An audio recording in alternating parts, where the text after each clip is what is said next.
Hello বন্ধুরা, পটল আলু দিয়ে চিংড়ি মাছের রেসিপি শেয়ার করছি। প্রথমে কড়াইয়ে তেল দিয়ে পটল আলুগুলো ভালো করে ভেজে নেব।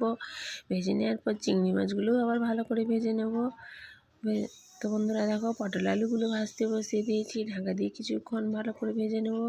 তো দেখো ভাজা হয়ে গিয়েছে। আবার চিংড়ি মাছগুলো ভালো করে ভেজে নেব, ভাজা হয়ে গিয়েছে। এবার এর মধ্যে দেবো, কড়াইয়ের মধ্যে দেবো তেল, আদা রসুন পেঁয়াজের পেস্ট, দেবো টমেটো বাটা, দেব পরিমাণ মতো লবণ, দেব হলুদের গুঁড়ো, লঙ্কার গুঁড়ো, অল্প একটু গরম মশলার গুঁড়ো, দেব ভেজে রাখা জিরের গুঁড়ো, দিয়ে ভালো করে মশলাটাকে কষিয়ে নেব। কষিয়ে নেওয়ার পরের মধ্যে ভেজে রাখা পটল আলু আর চিংড়ি মাছগুলো দিয়ে দেবো। দিয়ে আবার ভালো করে একটু এটাকে কষিয়ে নেব। তো কিছুক্ষণ কষিয়ে নেওয়ার পর উপর থেকে ধনেপাতা দিয়ে ভালো করে কষিয়ে নিয়ে জল দিয়ে ঢাকা দিয়ে কিছুক্ষণ ফুটে নিলে রেডি পটল আলুর রেসিপি। টাটা।